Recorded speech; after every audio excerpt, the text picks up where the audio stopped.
Good afternoon, students. So, we are now on our third chapters of Indian economy, that is economic reforms 1991. Okay.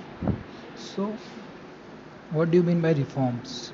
हम लोग start करते हैं direct अपने chapter के नाम से ही. What is the meaning of reform? So, reform here means changes. Okay.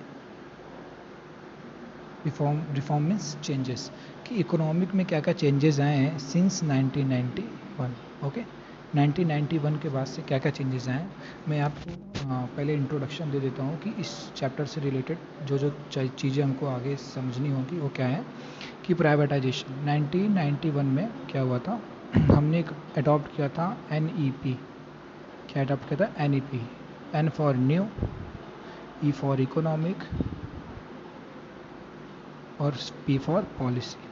Okay हमने एक ऐसी पॉलिसी अडॉप्ट की थी जो हमारे लिए नई थी और वो किससे रिलेटेड थी? इकोनॉमिक के रिलेटेड.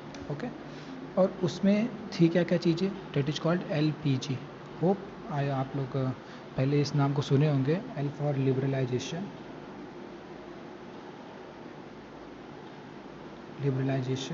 P फॉर प्राइवेटाइजेशन,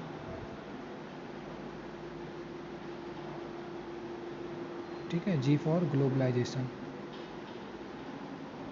ठीक अब इसका मतलब क्या है इसको हम लोग बाद में पढ़ेंगे. देखिए 1991 तक हमारे कंट्री का कंडीशन कैसा था, एग्रीकल्चर सेक्टर कैसा था, इंडस्ट्री सेक्टर कैसा था, फॉरेन ट्रेड कैसा था, ये सब हम लोगों ने पहले ही सीख लिया है और पढ़ लिया है और जान लिया है. ठीक इसके बारे में हम लोग अब बात नहीं करेंगे. अब हम बात करेंगे कि आखिर 1991 के बाद जो हमारे रिफॉर्म्स आए, जो हमारे चेंजेस आए पॉलिसीज़ में, उसमें क्या क्या चीज़ें हमको देखने को बड़ी मिली. ओके देखो आफ्टर 40 ईयर्स मीन्स 1950 में हमको क्या हुआ था, मतलब हमने 5 ईयर प्लान स्टार्ट किया था 1951 से. फर्स्ट 5 ईयर प्लान स्टार्ट किया था. उसके बाद 1991 में जाके हमने अपने प्लान्स को क्या किया, चेंज किया और क्या क्या चीज़ें अडॉप्ट की वो मैं यहाँ पे दिखाऊंगा. देखिए चैप्टर का मेन नाम है हमारा लिबरलाइजेशन, प्राइवेटाइजेशन एंड ग्लोबलाइजेशन. ठीक सॉरी. तो इंट्रोडक्शन की बात करते हैं हम लोग पहले.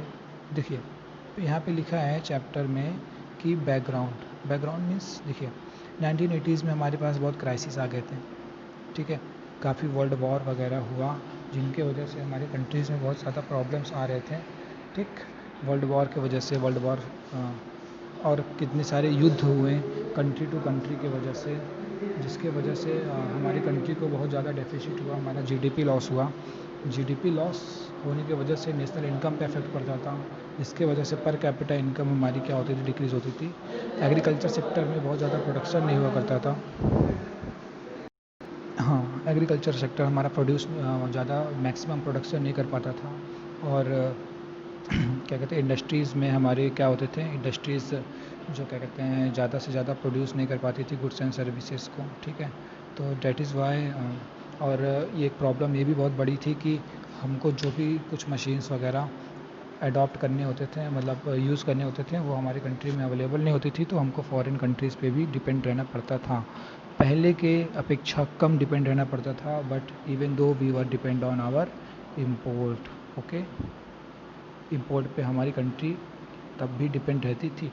ठीक है तो दीज आर द क्राइसिस. यहाँ पे देखिए हमारी इकोनॉमी डेफिसिट में जा रही थी. जो हमारा बैंक ऑफ बैलेंस मतलब बैलेंस ऑफ पेमेंट था, BOP बैलेंस ऑफ पेमेंट, वो हमारी डेफिसिट में थी. हमारी इकोनॉमी ग्रो करने के बजाय डाउन में जा रही थी, जिसके वजह से अगर इकोनॉमी डाउन में जा रही थी तो एक बहुत बड़े इकोनॉमिस्ट को बुलाया गया इस चीज़ से इस प्रॉब्लम को सॉर्ट आउट करने के लिए कि हमारी इकोनॉमी कैसे अपवर्ड शिफ्ट हो. ठीक है सॉरी अपवर्ड शिफ्ट होने के लिए बुलाया गया था मिस्टर मनमोहन सिंह जी को. ठीक है मिस्टर मनमोहन सिंह जो हमारे प्राइम मिनिस्टर भी रह चुके हैं पिछले साल, लास्ट जो इसके पहले गवर्नमेंट थी. ठीक यहाँ पे मैंने आपको बता दिया है कि न्यू इकोनॉमिक पॉलिसी इसको बोलते हैं. इकोनॉमिक में जो नई नई पॉलिसीज़ बनाई गई इंडस्ट्री से रिलेटेड, लिबरलाइजेशन से रिलेटेड, प्राइवेटाइजेशन से रिलेटेड, उन सबको इसमें एक्सप्लेन किया है. तो आज के टॉपिक में जो हमारा मेन पॉइंट है वो है हमारा लिबरलाइजेशन. ठीक है हमारा मेन पॉइंट क्या है, हमारा लिबरलाइजेशन. ओके ये अब व्हाट इज़ लिबरलाइजेशन? देखिए लिबरल मीन्स होता है कि छोड़ देना, ठीक है। लिबरल मीन्स क्या होता है? किसी चीज़ को छूट देना, मतलब किसी चीज़ को फ्री कर देना, ठीक है। जैसे मैंने आपको अभी लास्ट लेक्चर में बताया था कि जो हमारे इंडस्ट्रीज़ होती थी उन पे प्रोडक्शन पे क्या होता था, लिमिटेड प्रोडक्शन पे भी लिमिट लगा दिया गया था कि आप ज़्यादा से ज़्यादा प्रोडक्शन गुड्स एंड सर्विसेज को प्रोड्यूस नहीं कर सकते हैं। अगर आपको और ज़्यादा प्रोड्यूस करना है तो आपको परमिशन लेना पड़ेगा, किससे? हमारे गवर्नमेंट से। तो डैट इज़ वाई अब उनको क्या कर दिया गया था, छूट दे दिया गया था कि अब आपको कोई भी लिमिटेशंस नहीं है, आप जिसको जितना मन हो उतना ज़्यादा प्रोड्यूस करिए, जैसे मन हो वैसे प्रोड्यूस करिए, आप पे कोई भी ऐसा दबाव नहीं था, ठीक है। इंडस्ट्रियल लाइसेंसिंग को ख़त्म किया गया, ठीक है। देखिए इसमें क्या क्या चीज़ें हमको देखने को मिली, मैं आपको यहाँ पे पढ़ा देता हूँ। इस जगह आपको बहुत क्लियरली लिखा हुआ है, ओके। वेट,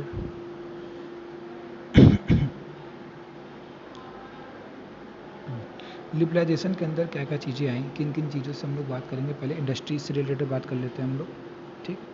इंडस्ट्रीज से रिलेटेड देखो, deregulation of industrial sector in India, regulatory mechanism were enforced in various ways, industrial licensing under which entrepreneurs had to get permission from government official to start a firm. अगर हमको कोई firm start करना है तो हमको government से permission लेनी होती थी, और गवर्नमेंट ज़्यादातर केसेस में क्या कर देती थी, हमको मना कर देती थी। Private sectors was not allowed in many industries, कुछ इंडस्ट्रीज़ तो प्राइवेट सेक्टर ओपन भी नहीं कर पाती थी, जिसके पास केवल गवर्नमेंट का राइट हुआ करता था।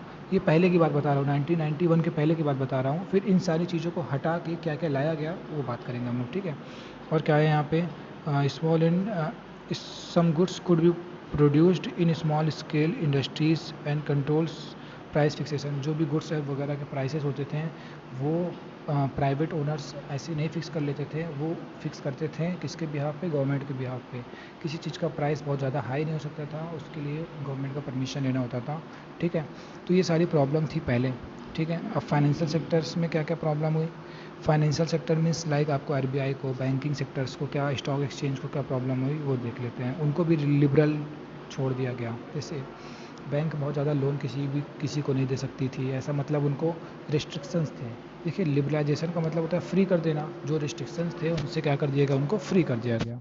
तो बैंक को ऑर्डर दिया जाता था कि आप ज़्यादा से ज़्यादा लोन नहीं पास कर सकते हैं, या फिर किसी इंडस्ट्रियलिस्ट को लोन नहीं देंगे, क्योंकि अगर बैंक किसी को लोन देता तो वो इंडस्ट्री इन्वेस्टमेंट करते हैं, और इन्वेस्टमेंट करने से क्या होता है, प्रॉफिट होता है उनको। तो गवर्नमेंट नहीं चाहती थी कि अभी हमारी इकोनॉमी सोशलिस्ट पे डिपेंड है, ठीक है। ज़्यादा कंट्रोल गवर्नमेंट अपने पास ही रखी थी। इसका भी एक अपना उसका रीज़न था। वो रीज़न ये है कि जैसे ही ब्रिटिशर्स क्या किए, हमारे कंट्री को एक्सप्लॉइट किए, तो हमारे गवर्नमेंट के अंदर एक डर से बैठ गया था कि कहीं अगर प्राइवेट ओनर्स को फिर से हमने छूट अगर दे दी, फ्रीडम दे दी अगर, तो वो क्या कर ले जाएंगे, हमारे कंट्री को फिर से ब्रिटिशर्स के हाथ सेल कर देंगे। तो इसी डर की वजह से, एक डर बन गया था, जिसके वजह से गवर्नमेंट ने सारा कंट्रोल अपने हाथ में रखा था। बट गवर्नमेंट के कंट्रोल रखने से कंट्री हमारी ग्रो नहीं कर रही थी, उल्टा क्या हो रही थी, डेफिसिट में जा रही थी। हमारा जो फॉरेन एक्सचेंज हो गया या फिर बैलेंस ऑफ पेमेंट हो गया, दोनों हमारा डेफिसिट में जा रहा था, जिसके वजह से गवर्नमेंट को न्यू इकोनॉमिक पॉलिसी अडॉप्ट करनी पड़ी, ओके। तो ये हो गया हमारा इंस्टीट्यूशन से रिलेटेड, ठीक है। अब हमारा आ गया ये टैक्स रिफॉर्म। टैक्स में क्या क्या चेंजेस आए, देखिए tax reforms are concerned with the reforms in the government taxation and public expenditure policies which are collectively of two types। देखिए टैक्सेस में हमारे दो टाइप्स के रिफॉर्म होते हैं फिजिकल पॉलिसीज़ में, ठीक है। एक होता है हमारा डायरेक्ट टैक्स, एक होता है हमारा इनडायरेक्ट टैक्स, ठीक है। एक होता है हमारा डायरेक्ट टैक्स, एक होता है हमारा इनडायरेक्ट टैक्स। डायरेक्ट टैक्सेस में हमको डायरेक्ट टैक्सेस में जैसे जो हमारा इनकम टैक्स होता है, वो हमारा डायरेक्ट टैक्स का फॉर्म है, और जो हमारा जीएसटी है वो हमारा इनडायरेक्ट टैक्स। डायरेक्ट टैक्स वो टैक्स होता है जो डायरेक्टली हम टैक्स के नाम पे गवर्नमेंट को कुछ अमाउंट ऑफ पे करते हैं। बट इनडायरेक्ट टैक्स वो टैक्स होता है जो इनडायरेक्टली गवर्नमेंट हमसे चार्ज करता है और हमें पता भी नहीं चलता है। जैसे हम कोई बुक खरीदते हैं, उसके पीछे लिखा होता है इंक्लूसिव ऑफ ऑल टैक्सेस। तो इसका मतलब ये है कि उस बुक में टैक्स पहले से इंक्लूड है, हमसे अलग से टैक्स का पैसा नहीं मांगा जा रहा है, ओके। तो इन सारे टैक्सेस में भी गवर्नमेंट ने क्या किया, कुछ चेंजेस लाए। अब देखिए क्या क्या चेंजेस लाए वो हम यहाँ पे सीखते हैं। There are two types. Direct tax क्या होता है, कॉरपोरेशन टैक्स। कॉरपोरेशन टैक्स वो टैक्स होता है जो कंपनी पे करती है। जैसे कंपनी को कुछ प्रॉफिट हुआ तो वो कौन सा टैक्स पे करेंगी, कॉरपोरेशन टैक्स। कॉरपोरेशन को हम लोग एक कंपनी नाम से भी जानते हैं। ओके, अब क्या हुआ, इनडायरेक्ट टैक्सेस। देखिए अब यहाँ पे लिखा है in order to protect domestic industries. जैसे देखिए मान लो कि कोई इंडस्ट्री ओपन ऑलरेडी है, तो इंडस्ट्रीज़ पे जो इंडस्ट्रीज़ हमको कॉरपोरेशन टैक्स देंगे ना, जो कंपनी बड़ी बड़ी चल रही थी तो वो बहुत ज़्यादा फ़ायदे नहीं कमा रही थी, इसलिए गवर्नमेंट ने पहले 1991 के पहले उनको क्या दिया हुआ था, छोड़ दिया हुआ था कि आप कम अमाउंट ऑफ टैक्सेस पे कर सकते हैं, या फिर अगर आप कैपेबल नहीं है तो टैक्सेस माफ़ भी किया जाता था। बट आफ्टर इकोनॉमिक पॉलिसी उनको कंपलसरी कर दिया गया कि आपको अपने प्रॉफिट का कुछ पैसा, आपके अपने इनकम का कुछ पैसा कॉरपोरेशन टैक्स के नाम से गवर्नमेंट तक पहुंचाना होता था। ओके, तो ये इसमें एक चेंजेस लाई गई। ठीक है, अब क्या हुआ उसके बाद सॉरी, फाइनेंशियल सेक्टर रिफॉर्म्स हमने पढ़ लिया। Foreign exchange reform.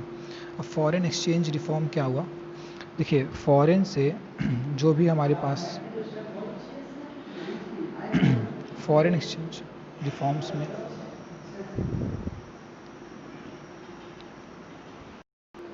हाँ, तो हमारे फॉरेन एक्सचेंज में क्या क्या रिफॉर्म्स आए, वो ये रिफॉर्म्स आए। जैसे देखिए क्राइसिस की वजह से हमारी जो मनी की रुपया का जो कीमत थी वो क्या हो गया, कम हो गया था इन कंपैरिजन टू डॉलर। ठीक है, जैसे आज हम मानते हैं ना कि $1 इक्वल्स टू 70 रुपीज़ मान के चल रहे हैं, तो वैसे ही पहले भी ऐसे हम लोग कैलकुलेट कर देते हैं, जिसकी वजह से पहले क्या हुआ करता था, $1 इक्वल्स टू 1 रुपी।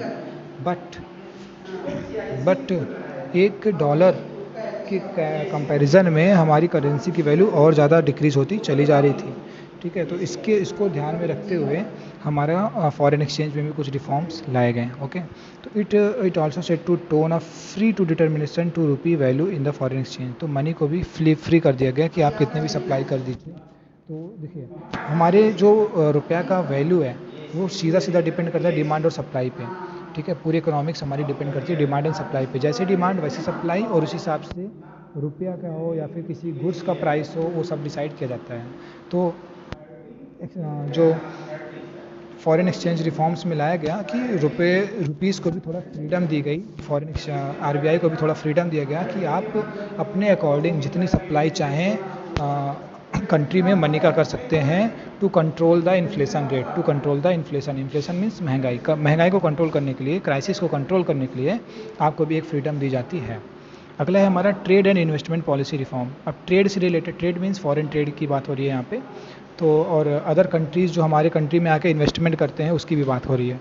पहले क्या था, ब्रिटिशर्स ने यहाँ पे जब आए थे वो इन्वेस्टमेंट के पर्पज़ से ही आए थे, बट हमारी कंट्री को बहुत ज़्यादा एक्सप्लॉयटेशन किया। डेट इज़ वाई हम लोग इन्वेस्टमेंट पे क्या लगा दिए थे, मतलब फॉरेन कंपनी को यहाँ पे आने में रेस्ट्रिक्शंस लगा दिए थे। बट इन रेस्ट्रिक्शंस को भी क्या गया, हटा दिया गवर्नमेंट ने, ताकि अब नए नए कंपनी जब फॉरेन से यहाँ पे आएंगे तो अगर हमारे कंट्री में सोचो कहीं किसी फॉरेन कंट्री से आएंगे हमारे कंट्री में, तो हमारे यहाँ पे क्या बनेगा, एम्प्लॉयमेंट मिलेगा। हमारे कंट्री को क्या मिलेगा, एम्प्लॉयमेंट मिलेगा, और वहाँ और वो कंपनी जो इनकम जनरेट होगी उससे हमको टैक्स मिलेगा। तो ऐसे ऐसे चीज़ें से हमको क्या होने लगी, धीरे धीरे फ़ायदा होने लगा।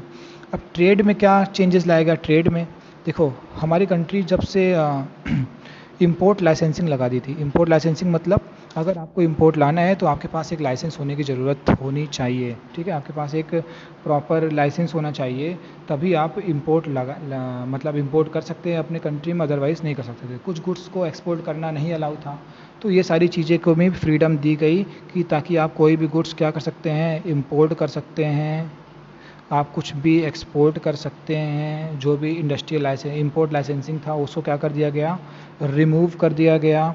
ठीक है, in case of hazardous and environmental sensitive, मतलब जो सेंसिटिव इंडस्ट्रीज थे उनको छोड़ के बाकी सारे सेक्टर्स को हमने क्या कर दिया, रिमूव कर दिया, क्या, उनके लाइसेंसिंग। अब आपको लाइसेंस लेने की ज़रूरत नहीं है, आप फ्रीली, लिबरलाइजेशन का मतलब क्या होता है, आप फ्रीली किसी भी चीज़ को इंपोर्ट एंड एक्सपोर्ट कर सकते हैं। ओके, सो जो एक्सपोर्ट ड्यूटीज़ लगाया जाता था वो भी हटा दिया गया। ठीक, ऐसे ऐसे पॉइंट्स हैं जो जो हटा दिए गए। अब जो हमारा अगला पॉइंट है वो है प्राइवेटाइजेशन। सो अगला जो हमारा लेक्चर वीडियो आएगा कल, उसमें मैं आपको प्राइवेटाइजेशन एंड ग्लोबलाइजेशन पढ़ाऊँगा। सो आप लोग इसको एक बार रीड कर लीजिएगा, और पिछले जो टॉपिक्स हैं उसमें जो भी आपको डाउट्स मिले, ठीक है, उसमें आपको जो भी डाउट्स मिले वो मेरे से आप मैसेज के फॉर्म में, कॉल करके, कैसे भी आप पूछ सकते हैं। Okay, so thank you class.